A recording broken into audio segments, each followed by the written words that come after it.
నమస్తే. Welcome to పొలిటెన్ media భక్తి భాస్కర ఛానల్‌కి స్వాగతం. ప్రస్తుతం మనతో ఉన్నారు ప్రముఖ ఆధ్యాత్మికవేత్త, ఐకాన్ ఆస్ట్రాలజర్ గట్టుపల్లి సురేష్ బాబు గారు.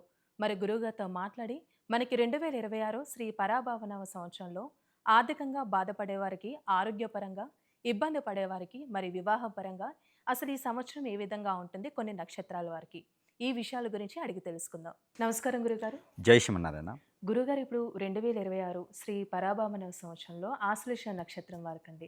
అసలు ఏ విధంగా ఉంటుందంటారు? ఈ నక్షత్రానికి గూడా చాలా ప్రత్యేకత ఇందులో పుట్టిన వారికని అంటూ ఉంటారు. దాని గురించి తెలియజేయండి. ఆశ్లేష. ఆశ్లేష నక్షత్రం అంటే దేవగణంతో ఎక్కువగా ఉండేటువంటి నక్షత్రం అని ఒకటి చెప్పొచ్చు. ఈ హ్మ్. ఆశ్లేష నక్షత్రం మొదటి 4 పాదాలు కూడా ఇది కర్కాటక రాశి కిందకి చెందుతాయి. ఈ కర్కాటక రాశిలో ఉండేటువంటి 4 పాదాలు కూడా ఆశ్లేష నక్షత్రం. ఈ ఆశ్లేష నక్షత్రం వారికి కే, కా, కు, కి, క ఈ లెటర్స్‌తోనో, లా, లి, లు, లా ఈ లెటర్స్‌తోనో, డి, డా, డు, డి ఈ లెటర్స్‌తోనో ఎక్కువగా కనిపిస్తూ ఉంటుంది. హ్మ్. వీరికి మూర్ఖత్వము, అమాయకత్వము, అలానే చాకచక్యము, వీరికి మంచి గుణగణాలు ఉన్నటువంటి నక్షత్రం అని చెప్పొచ్చు. మాట ఇస్తే నిలబడేటువంటి తత్వం ఉంటుంది. ఎవరికైనా మాట ఇచ్చారంటే మాత్రము దానికి నిలబడేదానికి ప్రయత్నం చేసేదానికి జీవితం కూడా కోల్పోయేలా కనిపిస్తూ ఉంటుంది. ఎవరికైనా డబ్బులు ఇచ్చి ఉంటే గనక ఆ డబ్బులు మళ్ళీ తిరిగి రావు. అలాంటి నక్షత్రం అనమాట ఇది. ఏదైనా హ్మ్. చేయాలంటే ఇండస్ట్రీలో కావచ్చు, రైతులుగా కావచ్చు, ఏదైనా ఫైర్‌లో సంబంధించినటువంటి, పోలీసులకు సంబంధించినటువంటి గ్రూప్ 1, గ్రూప్ 2, గ్రూప్ 3, గ్రూప్ 4 ఎగ్జామ్స్‌లో కానియండి, అలానే సెంట్రల్ గవర్నమెంట్ జాబ్స్‌లో చేసే వాటి దాంట్లో ఎక్కువ శాతం కనిపిస్తూ ఉంటారనమాట. జమీందారీ ఫ్యామిలీస్ అంటారు. అలాంటి హ్మ్. వాళ్ళలో ఎక్కువ శాతం ఉంటారు ఈ యొక్క కర్కాటక రాశిలో చెందినటువంటి ఆశ్లేష నక్షత్రం వారు. వీరికి దేవుని యొక్క అనుగ్రహము, దేవుని యొక్క ఆరాధన కూడా వీరు ఎక్కువగా చేస్తూ ఉంటారు. అలానే వీరికి పెళ్లి చేసుకునే యోగ్యత గానీ, లవ్ లవ్ సక్సెస్ చేసుకునే దానికి గానీ వీరు ముందుగా అయితే ఉంటారని చెప్పొచ్చు. హ్మ్. అలానే వీరికి ముక్కుసూటితనం, కోపదారితనంగా ఎక్కువగా ఉంటారు. వీరు ఏ రంగంలో అయితే అడుగు పెడతారో ఆ రంగంలో తీరస్థాయికి అంటే ఎటువంటి పరిస్థితుల్లో కూడా కిందకి దిగజారాలి అనేది ఉండదు. ఎక్కడైతే పోగొట్టుకుంటారో అక్కడ నిలబెట్టుకునే స్థితిగతులైతే వీరికి ఖచ్చితంగా ఉంటాయి. వీరు ఎదుటివారి మాటలు విన్నారంటే మాత్రం ఖచ్చితంగా ఇబ్బంది పడతా ఉంటారు.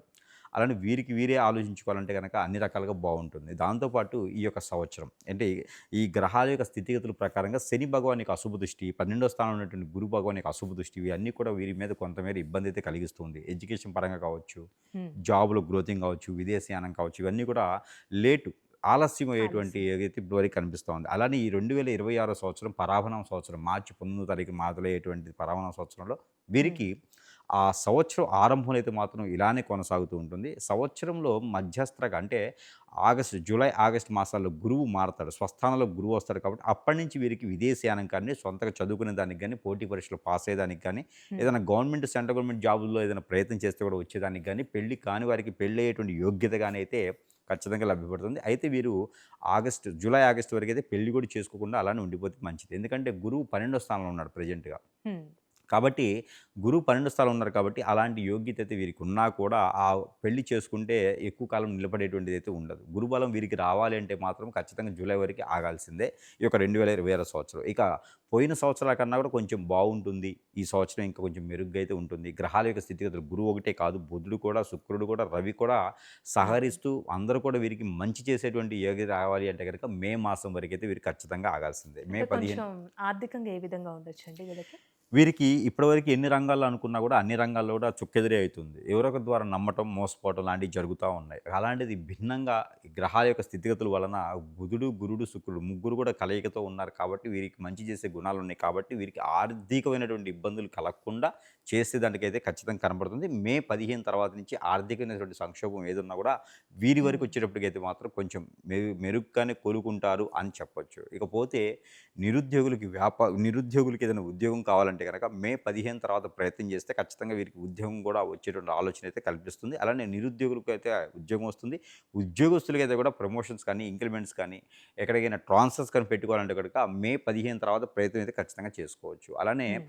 వ్యాపారస్తులు కొత్తగా వ్యాపారం పెట్టాలి. కర్కాటక రాశిలో ఉన్నది ఆశ్లేష నక్షత్రం అయినప్పటికీ ఏదైనా వ్యాపారం పెట్టాలి అనుకుంటే గనక ఏదైనా హోటల్స్ రంగం అయితే వీరికి అద్భుతంగా వీరు సక్సెస్ అయిపోతా కలిసొస్తుంది. ఉంటారు. దాంతో పాటు రెస్టారెంట్స్ కానీ, వీధిలో చెప్పేటట్టు ఫుడ్ కోర్ట్స్ హ్మ్. కానీ, వెజిటబుల్స్ లేకపోతే డ్రై ఫ్రూట్స్ లాంటి వ్యాపారాలు, కిరాణా షాప్స్, మర్చెంట్ షాప్స్ లాంటి వ్యాపారాలు వీరికి అద్భుతంగా ఉంటాయి కాబట్టి అలాంటి వాటిలో చూసుకోవచ్చు. అలానే మార్కెటింగ్ రంగాలకు వీరు ఏదైనా జాబ్ ప్రయత్నం చేస్తే హెచ్ఆర్ గాను, మార్కెటింగ్ గాను, కోడింగ్ గాను వెళ్తే కూడా వీరికి అద్భుతంగా ఉంటుంది. మెడికల్ రంగంలో కూడా వీరికి అద్భుతంగా ఉంటుంది. కానీ మార్కెటింగ్ అయితే మాత్రం వీరు చాలా చాకచక్యంగా చేసుకునే విధంగా ఉంటుంది. పక్కన పర్సన్స్ ఎవరిని నమ్మకూడదు. ఈ సంవత్సరం అయితే వీరికి అద్భుతంగానే ఉంటుందని చెప్పొచ్చు. అంటే కొంచెం ఆరోగ్యం పరంగా ఏ విధంగా ఉండొచ్చండి ఆరోగ్యం అయితే వీరికి ఒక 2 ఆశ్లేష? గండాలైతే కనిపిస్తున్నాయండి. అంటే 22 సంవత్సరాలు దాటిన వారికి, 36 సంవత్సరాల లోపు ఉన్నటువంటి కర్కాటక రాశిలో ఉన్నటువంటి ఆశ్లేష నక్షత్రంలో పుట్టిన వారికైతే మాత్రం ఖచ్చితంగా 3వ పాదం, 4వ పాదంలో పుట్టిన వారికైతే మాత్రం గండాలైతే కనిపిస్తూ ఉన్నాయి. ఈ గండాలు కూడా డిసెంబర్ లోపు 2026 సంవత్సరం డిసెంబర్ లోపు అయితే కనిపిస్తున్నాయి. ఒకటి ప్రయాణ శాస్త్రం, ఒకటేమో ఫుడ్ పాయిజన్ అయ్యేటువంటి అవకాశాలు ఉన్నాయి కాబట్టి